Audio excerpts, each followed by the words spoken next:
किसी जंगल में एक घोड़ा रहता था। जहाँ पर घोड़ा रहता था वहाँ पर बहुत हरी हरी घास उगी हुई थी। यह घास बहुत स्वादिष्ट और रसीली थी। घोड़ा यह घास बहुत चाव से खाता था। घोड़ा की जिंदगी आराम से बीत रही थी। एक दिन वहाँ पर एक हाथी घूमते हुए आ गया। हाथी को कोमल घास में चलने में मजा आ रहा था। उसी घास में वह लौटाने खाने लगा।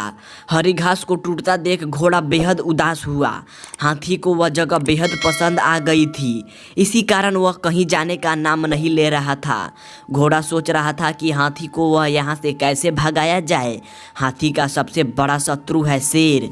पर शेर की मदद ली जाए तो, पर कहीं शेर मुझे ही खा गया तो, उसके बदले मनुष्य की सहायता ली जाए तो कैसा रहेगा। ऐसा सोचकर घोड़ा मनुष्य के पास गया। उसने मनुष्य को सारी बात बताई कि कैसे हाथी हरी हरी घासों को खराब कर रहा है। मनुष्य ने कहा, सिर्फ हाथी को मारना है, तुम्हारा ये काम मैं कर दूंगा। इसके लिए मेरी मदद करनी होगी। अगर हाथी अपना जान बचाने के लिए भागेगा तो मुझे उसका पीछा करना पड़ेगा। उसके लिए मुझे तुम्हारे पीठ पर बैठकर दौड़ना पड़ेगा। घोड़ा उत्साह में बोला, अगर हाथी मर जाता है तो तुम जो कहोगे मैं वो करने को तैयार हूँ। अब मनुष्य ने घोड़े की सवारी करने के लिए घोड़े की पीठ पर जीन बांधा और मुंह में लगाम डाल दी। फिर उसने अपने धनुष और बाण को उठा लिया और घोड़े पर सवार हो गया। घोड़ा को टक टक करके भगाया। मनुष्य को घोड़े की पीठ पर बैठकर चलना बहुत अच्छा लगा।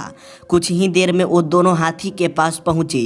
हाथी आंख फाड़ फाड़ कर देखने लगा कि घोड़े के पीठ पर एक प्राणी कौन है। इतने में मनुष्य ने हाथी पर निशाना लगाकर जहरीले बाण चलाना शुरू कर दिया।